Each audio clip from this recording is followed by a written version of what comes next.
ऋषी कुमारा मजवरी करी कृपा दीपदांबुज धारा करी द्वय करी पूजा वाक पुष्पार्चनाची जय जय प्रभुराया आरती अंतराची जय जय प्रभुराया आरती अंतराची जिनकी सिमरण मात्र से सिद्ध हो या सब काज सो हम पर कृपा करे दत्तात्रेय महाराज देव सकल जिनके गुण गावे ऋषि मुनि योगी पारण पावे तीन लोक के पालन हारे भक्त जनों के प्राण प्यारे भक्त जनों के प्राण प्यारे। श्री गोपाल कृष्ण महाराज की जय। श्री दत्तात्रेय। माणूस वरून स्वस्थ दिसला की तो आतून अस्वस्थ असतो।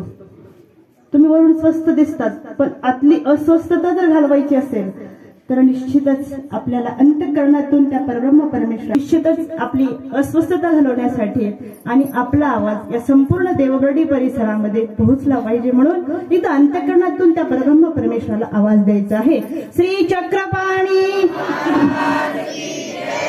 लाडक्या बहिणींचा आवाज का तिथेच फक्त आता इथे नको मंदिरामध्ये इथे तर खरा आवाज पाहिजे इथे खरं पगार भेटणार आहे आपल्याला आणि हा जीवनाचा अध्यात्माचा आहे त्या 1500 रुपयाचं काय करतो इथे दत्तात्रय महाराज किती देतील सांगता येणार नाही आणि म्हणून श्री गोविंद प्रभू सर्वात्म श्री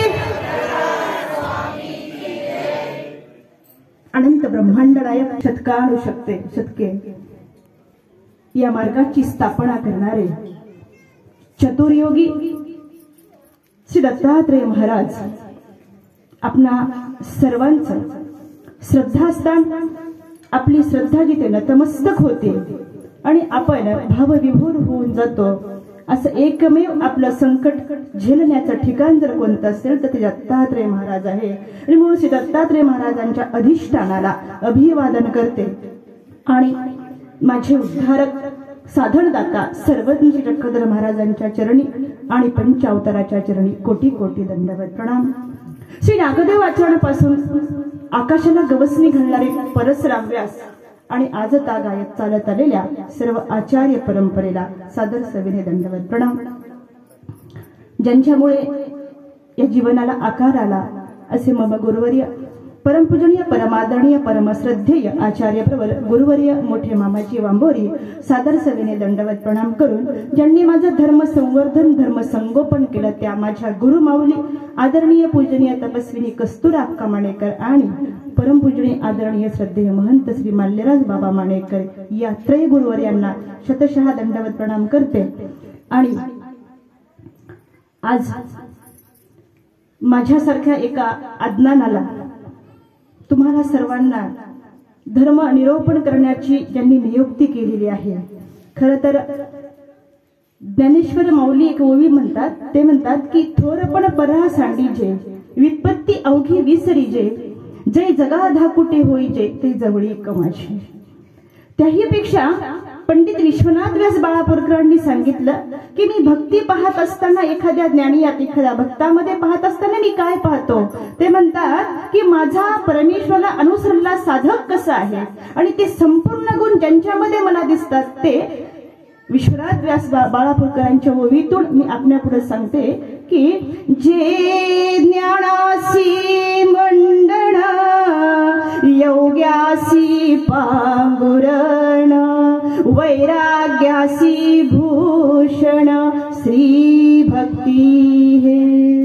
ज्यांचं ज्ञानाचं मंडन वैराग्याचं भूषण आणि योग्याचं पांघरुण असलेले खरं तर ब्रह्मविद्या वाचस्पती निरोपक असलेले आणि खरं तर बाबांच्या जवळ माझं बाबांनी मला बालपण बघितलेलं आहे माझं बदनापूरला जेव्हा आम्ही होतो बाबाजी, आणि त्यावेळेस उगावचे असलेले आदरणीय श्रद्धेय रामचंद्र बाबा, आत्ताचे कुसळमचे असलेले आदरणीय श्रद्धेय हर्षिकर बाबा, आणि शिराळ निवासी असलेले आदरणीय श्रद्धेय कृष्णराज बाबा लासूरकर, या तिघांनी आणि आपल्या बाबांचं मार्गदर्शन या तिघांना, यांनी सगळ्यात पहिलं शुकयोगेंद्र नावाची कॅसेट काढली. आणि या शुकयोगेंद्र नावाच्या कॅसेटमध्ये आचार्य केशराज वासांच्या पत्नीचं पार्ट माझ्याकडे दिलं. ज्यावेळेस मला केशराज वास काय हे समजत पण नव्हतं, आणि त्यावेळेस बाबांनी माझ्याकडे, आता तुम्ही सांगा पत्नीचं पार्ट करायचं सोपं आहे का हो? संसार झाल्यानंतर तुम्ही अनुभवलं असेल, पण सोपं आहे पत्नीचं पार्ट? तुम्ही वास्तविक अनुभवतात, पण पार्ट करायचं सोपं आहे का?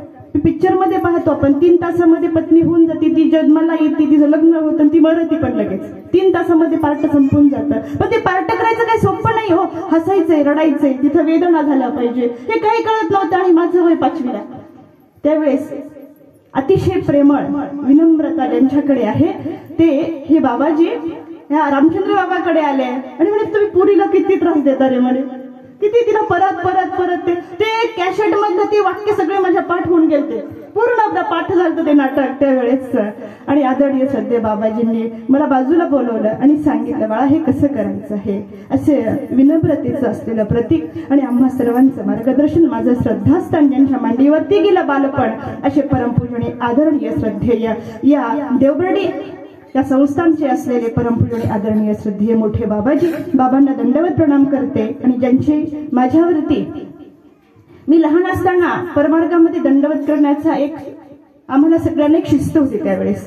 आणि मग जेव्हा आम्ही बदनापूरच्या आश्रमामध्ये जायचो आणि ज्यांनी भरभरून आशीर्वाद द्यावा, आपल्या जवळ घ्यावं, अशा परमपूजनीय आदरणीय श्रद्धेय कैवल्यवासी बाई आणि बाईंचा तो आशीर्वाद आज आमच्या पाठीशी असल्यामुळे आज आपणा सर्वांच्या पुढे उभं राहण्याचा हा खरा योग आहे. त्या कैवल्यवासी बाईंच्या स्मृतीला विनम्र अभिवादन करते. माझ्या अगोदर ज्यांनी या ठिकाणी सुंदर असं या ठिकाणी विचार मांडले ते परमपूजनीय आदरणीय श्रद्धेय, ज्यांनी जीवनाचं कल्याण केलं ते आमचे आदरणीय श्रद्धेय कल्याणदादा, परमपूजनीय आदरणीय श्रद्धेय युवा कीर्तनकार असलेले छोटेसे होते उद्धवदादा, आज किती सर्व समाज प्रबोधन करून माझा देवसी चक्रधर समजावून सांगतात असे आदरणीय श्रद्धेय उद्धवदादा.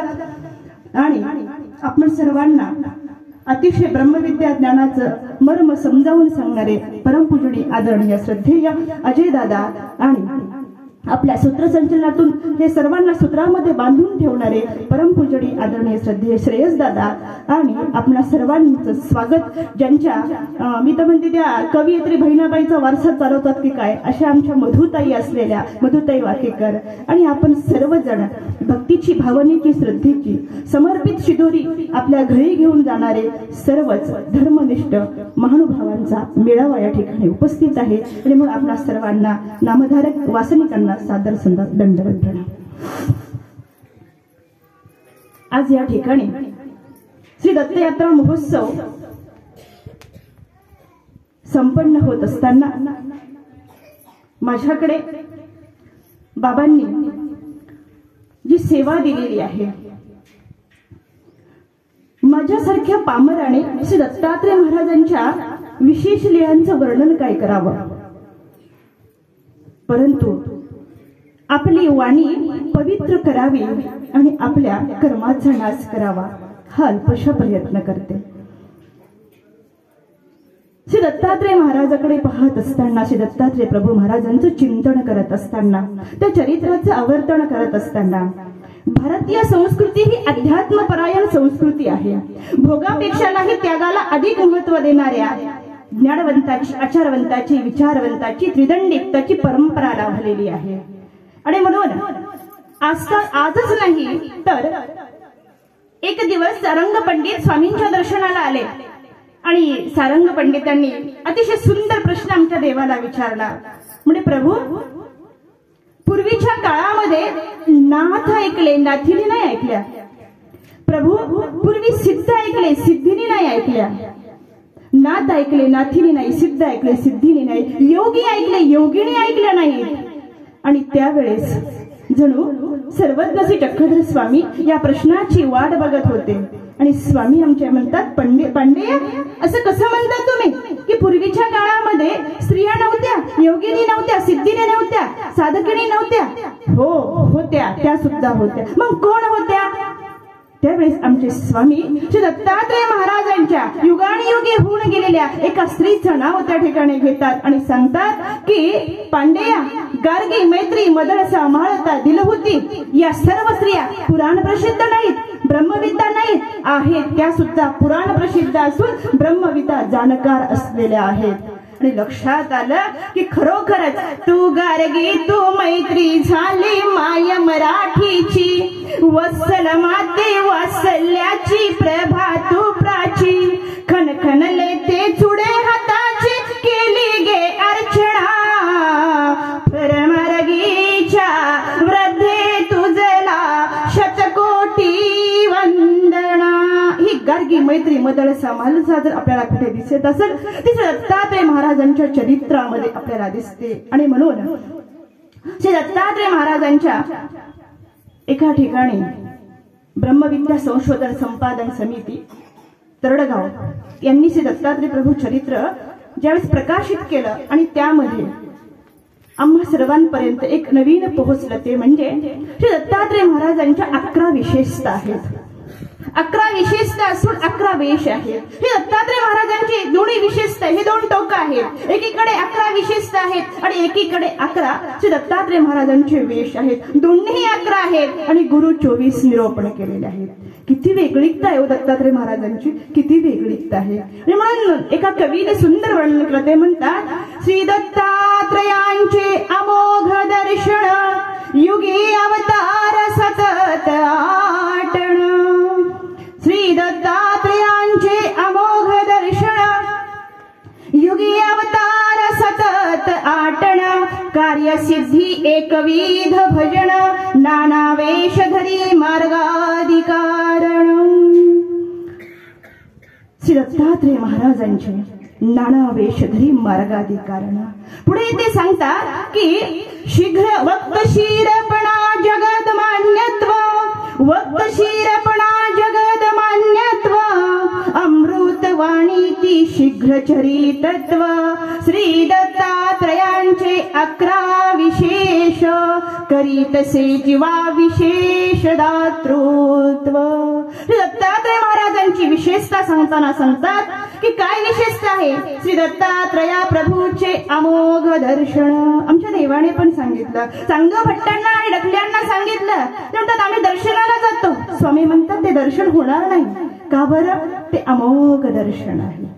ते सहजासहजी जीवाला प्राप्त होत नाही आणि एकदा दर्शन झालं की त्या जीव प्राप्तीला गेल्याशिवाय राहत नाही. श्री दत्तात्रयांचे अमोघ दर्शन, युगी अवतार काय आहे? अनेक म्हणजे चतुर्युगी अवतार आहे.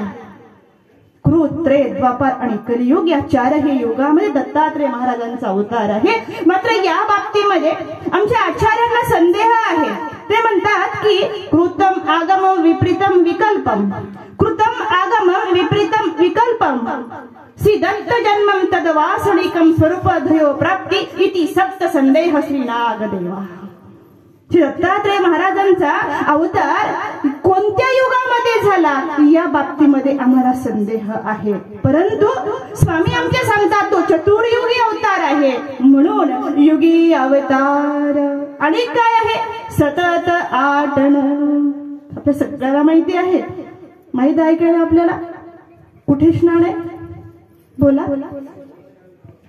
देवबर्डीला नाही? मग कुठे? काशीला स्नान आहे. आणि बद्रिकाश्रमला पुथी. ऐकतात का सांगतात? ऐकतात का सांगतात? सांगतात बाबा? ऐकतात का सांगतात? पुराण श्रवण. आणि आपल्या कोल्हापूरला श्री दत्तात्रय महाराज आमची भिक्षा मागतात आणि पंचाळेश्वरला भोजन करून माहूरला श्री दत्तात्रय महाराजांची निद्रा आहे. युगी अवतार सतत आठवण. एका कवीने प्रश्न विचारला, म्हणे सतत आठवण का बरं आहे? म्हणे थांबायला पाहिजे होतं एका जागेवरती. आमच्या सर्वदर्शी चक्रधर महाराजांनी महाराष्ट्रामध्ये परिभ्रमण केलं, अर्थवंत जीवाला शोधला, त्यांना अधिकार घडवला, त्यांना ज्ञानाचं दातृत्व केलं, त्यांना परमेश्वर प्राप्तीकडे जाण्यासाठी पांथस्थ केलं.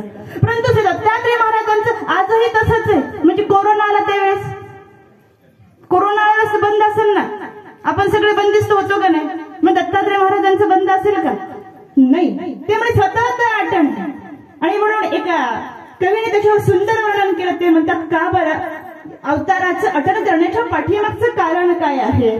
म्हणे, बहता पाणी निर्मळा पडा गंदिला होय, साधू तो भ्रमता भला दागण लागे कोय. अरे वाहणारं पाणी कसं निर्मळ असताना ते एका जागेवरती थांबलं की त्याचं कटार होतं.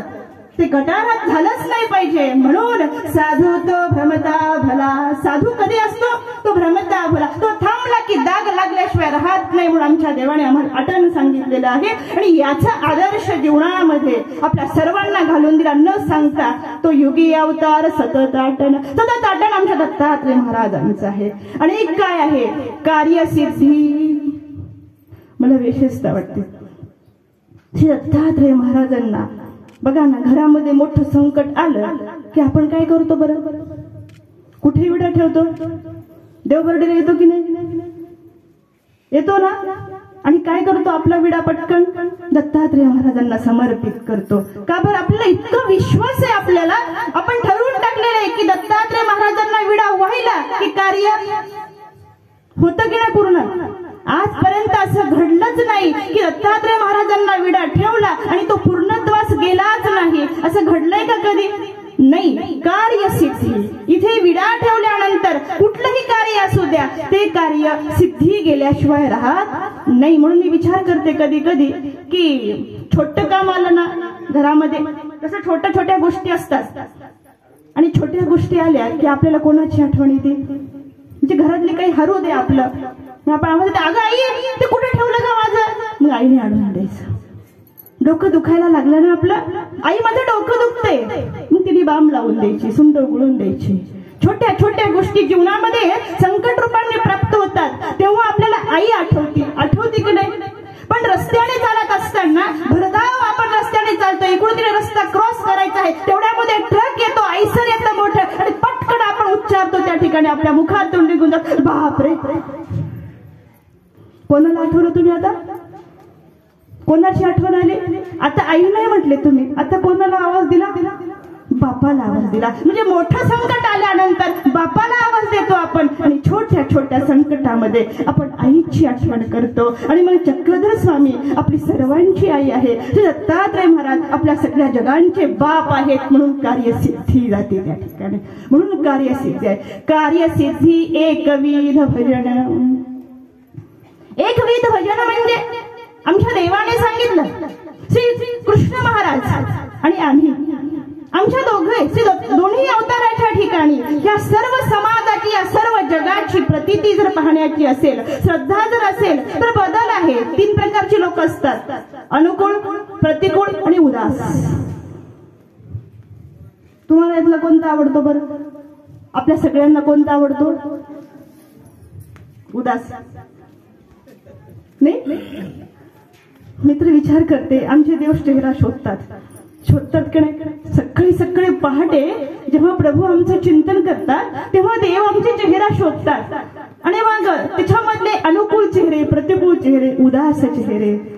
बरं, त्याच्यापेक्षा आमचे चिंतनजनक बाबा वेगळे चेहरे सांगतात. ते म्हणजे ओरबडलेले चेहरे, पुसलेले चेहरे, लाडकी बहीण निधीचे पैसे न मिळालेले चेहरे आहेत का नाही? चेहरे वेगवेगळे चेहरे येतात, पाहायला वेगवेगळे भेटतात. आमच्या आश्रमात एक जण बाई आली, फार तिचा उदास चेहरा होता. इतके म्हणलं की संकट, म्हणजे घरचं कोणी आजारी, कोणी मेलं बिलं का? अजिबात नाही म्हणे, सगळं बरं आहे म्हणे. नवऱ्याने मारलं गेलं का? कोणीच मारलं नाही, एकदम चांगलं. मग झालं काय? पैसे चालले लाडकी बहीण.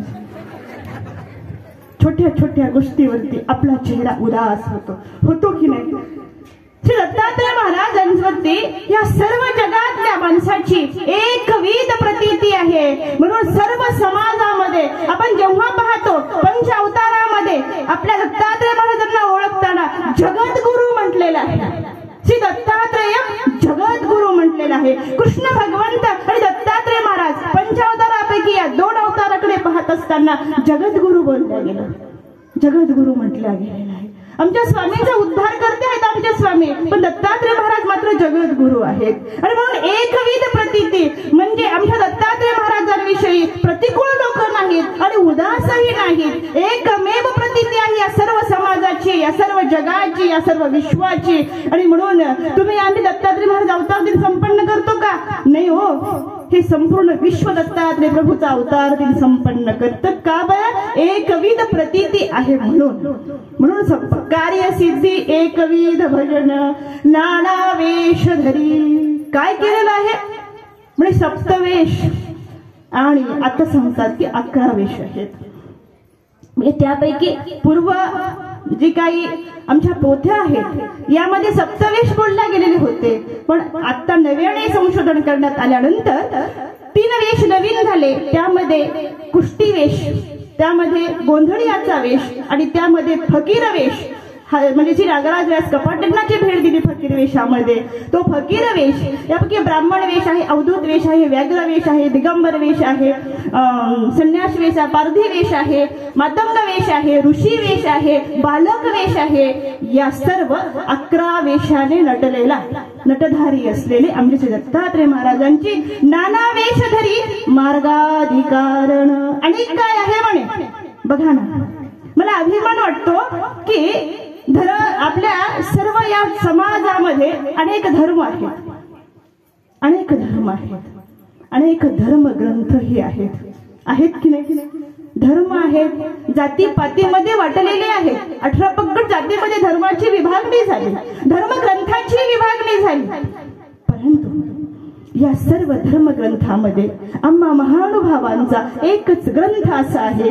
त्या ग्रंथ जो आम्हाचा सर्वांचा मूळ ग्रंथ, आद्य ग्रंथ असलेला जो लीळाचरित्र आहे, या लीळाचरित्राचा ग्रंथाचं पहिलं पान उलटल्यानंतर आपल्या लक्षात येईल कुठल्या धर्मग्रंथाची सुरुवात स्त्रीच्या प्रश्नाने झालेली नाहीये, मात्र लीळाचरित्राची सुरुवात महादायीसी पोशिले या प्रश्नाने झाली. आम्हाला अभिमान वाटतो या गोष्टीचा की आमच्या धर्मग्रंथाची सुरुवात महादायीसाच्या. बरं, ती तेवढ्यातच थांबली का? दुसरा प्रश्न असावा ना? नाही, पहिला प्रश्न विचारला, जी या मार्गाशी कवण आधी देवा, या मार्गाची सुरुवात कोणी केलेली आहे? काय चिकित्सक बुद्धी हो, किती जिज्ञासू वृत्ती आहे, किती चर्चक बुद्धी आहे महादायीसाची. नाही हो, अशी तोड नाही. त्या स्त्रीच्या प्रगल्भ अशा बुद्धिवत्तेला अजिबात तोड नाहीये. इतके सुंदर असलेले विचार असलेले ती स्त्री जे प्रश्न विचारला की या मार्गाची स्थापना करणार कोण आहे? आणि आमच्या देवाने सांगितलं की बाई, या मार्गाची सुरुवात जर कोणी केली असेल ना तर श्री दत्तात्रय महाराजांनी केलेली आहे. मार्गा नाना वेशधरी मार्गाधिकारण. एवढंच आहे का? नाही, वक्तशीरपणा. वक्तशीरपणा म्हणजे वेळेवरती काम करणे, शिस्तप्रियता. जशी आमच्या उद्धव दादांनी या ठिकाणी सांगितलं की वांबोरी म्हणजे 12 वाजले, किती मोठी संन्यास दीक्षा विधी असो, किती 5000 लोक येऊ नाही तर 4000 लोक येऊ, मात्र 12 वाजल्यानंतर उपहार देवा पुढे गेलाच पाहिजे आणि आरतीला सुरुवात झालीच पाहिजे. तिथं कधीच बंधन, कधीच वेळ होत नाही. तर तुम्ही आपल्या सगळ्यांना सवय असते बघा, म्हणजे आम्ही तर जात नाही तिथे, पण असं अनुभवायला येतं की तिथं लिहिलेलं असतं की लग्नाची पत्रिका असते, 11:50 लग्न लागणार आहे. आणि लग्न कधी लागतं?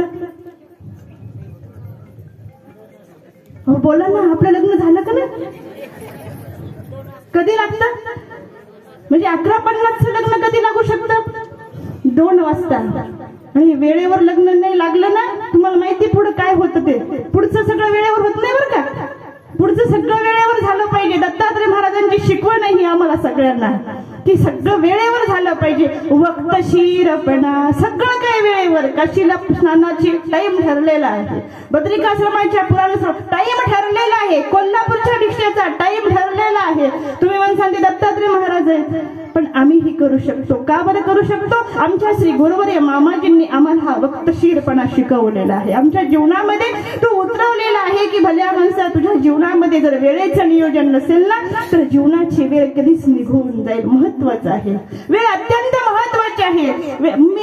तुम्ही बघा कुठे लिहिलेलं असतं, तुम्ही कंट्रोल दाबची तिथे लिहिलेलं असतं बघा, लिहिलं असतं का नाही, एक व्यक्ती नागपूरला रांगेमध्ये उभा होता आणि तो त्याने विचारलं की नागपूरला येणाऱ्या गाड्या किती आहेत.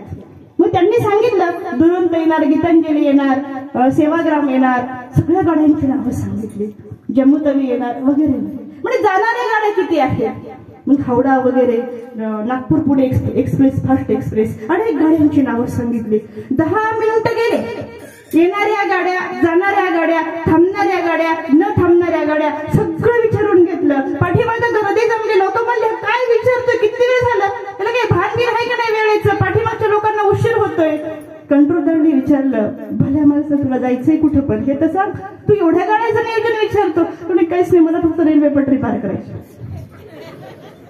मला सांगा मंडळी, आमच्या जे दत्तात्रय महाराजांनी आम्हाला वक्तशीरपणा शिकवलेला आहे. वेळेचं भान असलं पाहिजे, वेळेचं नियोजन असलं पाहिजे. वक्तशीरपणा, जगद मान्यत्व. आणि काय आहे विशेषतः दत्तात्रय महाराजांची जगमान्य. तुम्ही आम्हीच नाहीये, कोण करते मान्य? जगमान्य आहे. शंकराचार्य सारखे ना वरप्रधान असलेले दत्तात्रय महाराज जगमान्य आहेत, म्हणून ते जगद गुरु आहेत. वक्तशीरपणा, जगद मान्यत्व. आणि काय विशेषता आहे? अमृतवाणी. वाणी कशी आहे ती? वाणी, पाणी आणि नाणी, 3 गोष्टी जपून वापराव्या लागतात जीवनामध्ये. ह्या 3 गोष्टी वापरता आल्या की बस जीवन यशस्वी होतं. म्हणून देवाने आमच्या सांगितलेलं आहे अमृतवाणी. किती वाणी? बरं ही कोणी सांगितली? आमच्या सर्वज्ञांनी सांगितली की बाई, कोणी कोणाला म्हणतं बाई रडू नको, जाऊ दे, होतच असतं जीवनामध्ये. ते ऐकून का तुमचं? तुम्ही किती समजून सांगा, नको ना बाई रडू, अगं होतच असतं जीवनामध्ये, चालतच असतात या गोष्टी. ऐकेल कधी? नाही ऐकणार. कारण आपल्या वाणीत सामर्थ्य नाही, आपल्या वाणीत ताकद नाही. आपली वाणी नको त्या जागेवरती बोलते, त्या वाणीचा प्रभाव पडत नाही. आमच्या श्री गुरुवर्यांच्या वाणीचा जी वैखरीमध्ये परावाणी मिसळून जेव्हा आमच्यावरती प्रभावित होती, तेव्हा त्याचं आमच्या बीजरूप होतं ते शास्त्र, ते हृदयगम्य होतं शास्त्र. कधी होऊ शकतं? जेव्हा वैखरीमध्ये परावाणी मिक्स होईल तेव्हा ते आमच्यामध्ये येत असतं. त्या वाणीला इतकं सामर्थ्य आहे. आणि म्हणून ती बाई, ती वाणी कशी होती? आणि महादाईसाला काय प्रश्न पडलाय की देवा, 3च वाक्य, शंभली शंभली शंभले आणि आरळक शांत झालं. असं काय आहे? असं काय आहे त्या वाणीमध्ये? आणि आमचे स्वामी सांगतात, बाई ती वाणी अमृत वर्षणी आहे, ती वाणी अमृताचा वर्षाव करणारी आहे. आणि म्हणून शांत हो म्हटल्यानंतर आरळक शांत झालेला आहे, शांत झालेला आहे. अमृत वर्षणी वाणी. आणि शेवटी सांगतात आणखी काय आहे? शीघ्र चरितत्व. आणखी विशेषता सांगतात दत्तात्रय महाराजांची की इथे जो शरण आलेला आहे, सर्व भावे शरण आलेला आहे, त्याचं होतं काय? शीघ्र चरित. तो यदुराजा असू द्या, तो यदुराजासारखा राजा असू द्या, राणी मदळशी सारखी सर्व भोग ऐश्वर्य संपन्न असलेली एखादी स्त्री असू द्या, ती सुद्धा शरण आल्यानंतर इथे काय होतं? इथे उशीर नाहीये. इथे आल्यानंतर शीघ्र चरित, लवकर तुमचं चरित होऊन आपणा सर्वांचं परमेश्वर आपल्या प्राप्तीपर्यंत घेऊन जातात. आणि म्हणून असं शीघ्र चरित जर कोणाचं झालं असेल ना, तर ते आमच्या राणी मदळसेचं झालं. मला फार आवडती राणी मदळसा माता. तिचं समर्पण आवडतं, तिचं त्याग आवडतं, तिचं संवर्धन आवडतं, तिचं संगोपन आवडतं. जे जीवनामध्ये संस्कृती आणि संस्कार 2 गोष्टीने नटलेली ती माता. 2 गोष्टींनी स्त्रीच्या जीवनामध्ये या गोष्टी फार महत्वाच्या असतात, फार महत्वाच्या. कारण संस्कृतीचं वाहक जर कोण असेल ना, ती स्त्री आहे. आणि हे संस्कृतीचं संवाहक करून संस्कारित घर करणारी माता जर कोण असेल ना, तर ती फक्त स्त्री असते. आणि याचं प्रात्यक्षिक उदाहरण जर कोण असेल ना, तर ती राणी मदळसा आहे. हिच्याकडे पाहिल्यानंतर एक आदर्श जीवनामध्ये उतरवावा आणि आपलं जीवन समर्पित करण्याची भावना आपल्याला निर्माण व्हावी, अशी सुंदर व्यक्तिमत्व असलेलं राणी मदळसा आहे. राणी मदळसा किती सुंदर जीवन आहे हो, किती सुंदर जीवन आहे. अहो, राणी मदळसेचा जो ऋतुध्वजासोबत विवाह झालेला आहे, याच्या अगोदरचा इतिहास सांगत नाही तुम्हाला, पुढचं सांगते, वेळ जाईल आपल्याला. ऋतुध्वजासोबत जेव्हा विवाह झाला, आनंदित झाली माता. राजा सुंदर आहे, अतिशय विद्वान असलेला राजा आहे, पुराणाचा जाणकार राजा आहे. खुश झाली ती माता. आणि खुश झाल्यानंतर पहिलं अपत्य जन्माला आलं, पहिलं बाळ जन्माला आलं. आणि बाळ जन्माला आल्यानंतर युगानुयुगे लाखो वर्ष होऊन गेलेली आहेत. मात्र आपल्या लेकराला अंगाई गीत कसं गावं हे आम्हाला राणी मदरसीने शिकवलं. ते मी म्हणेन ती मातेचं स्नेह, वात्सल्य, ममता आहे, करुणा आहे. पण इथे वात्सल्य, ममता, स्नेह, करुणा हे वेगळ्या पद्धतीचं आहे. छोट्याशा बाळाला अंगाई गीत गात असताना, झोका देत असताना काय म्हणायला पाहिजे बरं आपली माता काय म्हणती का नाही, इथं PhD होऊ द्या, LLB होऊ द्या, MBBS होऊ द्या, इंजिनियर होऊ द्या. काय म्हणता बरं तुम्ही? काय म्हणता? काय आपल्या बाळाला निजवताना म्हणता काय? किती मोठी माता होऊ द्या हो, किती मोठी. ती DED झालेली ती शिक्षिका असू द्या हो, तिची PhD ची भाषा इथं बदलून जाते. ती छोट्याशा बाळाला म्हणते उलुलू माय उलुलू झो. उलुलू कुठल्या PhD ते बरं? कुठल्या शब्दकोशात आहे? कुठल्या शब्दकोशातून आणलं हे?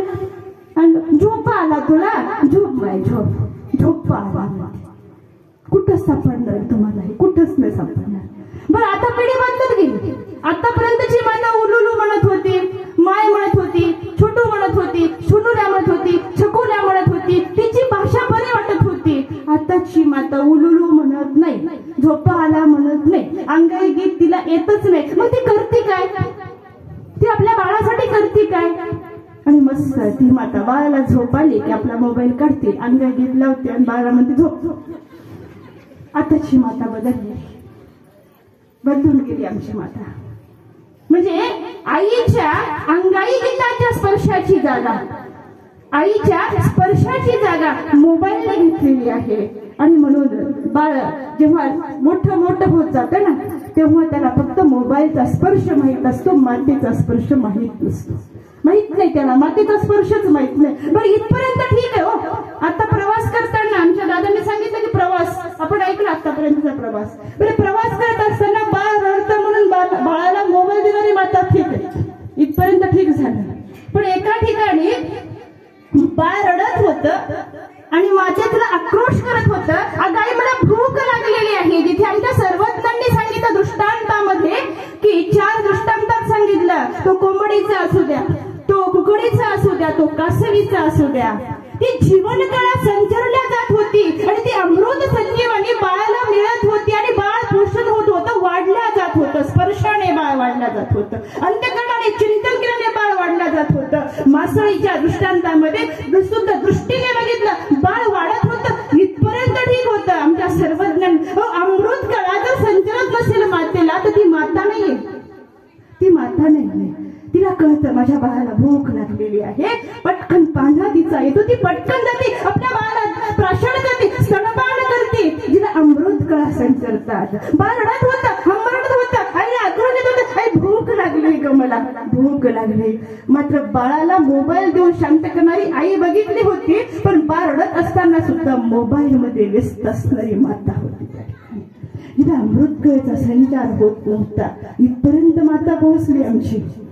मात्र आमच्या दत्तात्रय महाराजांची असलेली राणी मदरसा आपल्या बाळाला अंगाई गीत असताना सुंदर गीत गात होती. ती काय म्हणत होती? शुद्धोसी बुद्धोसी निरंजनोशी संसार माया परिवर्जितोशी संसार स्वप्नम भयमोहनिद्रम मनाल सालो काय सुंदर अंग आहे देव, किती सुंदर आहे. परमेश्वर कसा आहे? शुद्ध आहे. परमेश्वर कसा आहे? बुद्ध आहे. परमेश्वर कसा आहे? आणि मग तो शुद्ध असलेला, तो बुद्ध असलेला, ते वेड्या या संसाराच्या नादाला लागू नकोस. हा संसार दुःखरूप आहे, हा संसार पापमूळ आहे, हा संसार अनित्य आहे. कधी शिकवत होती? छोट्याशा त्या बाळाला लहानपणी अध्यात्माचे बाळकडू पाजणारी राणी मदरस आहे, अध्यात्माचे बाळकडू पाजणारी राणी मदरस आहे. त्या बाळाला सांगायची संसार स्वप्नम भयमोह निद्रम. या मोहामध्ये पडू नको रे तू. संसार साच म्हणून करायचा नाही, लटिका म्हणून सोडायचा नाही. अरे संसारामध्ये काय पडलेलं रे? हे पंचमहाभूताने बनलेला संसार, नादी लागू नको याच्या. आणि बाळावरती त्या संस्काराचे परिणाम व्हायचे. संस्कारित व्हायचं बाळ. आणि 12 वर्षाचं बाळ होत असताना त्याला धर्माचे बाळकडू, अध्यात्माचे बाळकडू मिळालेलं बाळ 12 वर्ष झालं की ऋतुध्वज राजाला आणि राणी मदळेसेला दंडवत करायचं आणि दत्तात्रय महाराजांच्या चरणी निघून जायचं. हे संस्कार कुणाचे आहेत? एका स्त्रीचे संस्कार आहेत. हे संस्कार कुणाचे आहेत? राणी मदळसा मातेचे आहेत. हे संस्कार बघा ना, या ठिकाणी आपण पाहतो आमचे बाबा आपल्या सर्वांना संस्कारित करतात, धर्माचे बाळकडू उपासतात. आणि बस एकच आहे की तुमची येणारी उद्याची जी पिढी आहे ना, ही संस्कारी झाली पाहिजे. ही दत्तात्रय महाराजांची शिकवण आहे आम्हाला, की आपली पिढी संस्कारित झाली पाहिजे. एकदा संस्कार धर्माचे पडले की तुमचं बाळ कधीच व्यसनाच्या आहारी जाणार नाही, कधीच जाणार नाही. ते बाळ व्यसनाच्या आहारी जाणार नाही. आणि पण असे 1 नाही, 2 नाही, 3 नाही, तिने आपल्या जवळजवळ 1 पाठ सांगतो 6 आणि 1 पाठ सांगतो 7 पुत्र होते. 2 वासना आहेत. आणि म्हणून 6 पुत्र परमेश्वराच्या दर्शनाला पाठवले. आनंदित झाली. मला प्रश्न पडतो की ऋतुध्वजाने ऐकलं कसं? प्रश्न पडतो की नाही बरं? तुम्हाला पण प्रश्न पडला असेल की आपल्याला जन्मलेलं बाळ देवबर्डीला आणून द्यायचं, पण जन्म झाला बाळाचा की देवबर्डीच्या आश्रमात द्यायचं, चालेल का बरं? चालेल बरं. आता द्यायची व्यवस्था की नाही? हम दोन हमारे दो. द्यायचं तरी कसं? देता पण येत नाही, इच्छा झाली तरी. सरकारने आता कायदा काढलेला आहे 2च, द्यायचं कसं? ऋतुध्वजाने ऐकलं कसं हो? ऋतुध्वज काहीच बोलले नाही. 6 पुत्र दत्तात्रय महाराजांच्या चरणी गेले तरी काहीच म्हणले नाहीत ऋतुध्वज. तर राजा पण तितका सात्विक वृत्तीचा होता. राजा पण दत्तात्रय महाराजांचा उपासक होता. राजा पण ब्रह्मविद्येचा जाणकार होता. म्हणून त्याला आनंद वाटायचा की राजधर्माचे बाळकडू पाजण्यापेक्षा एक माझी असलेली अर्धांगिनी आपल्या बाळाला अध्यात्माचे बाळकडू पाजतीये. आणि माझा एक मुलगा, किती मोठं हृदय हो, दान मोठं असतं.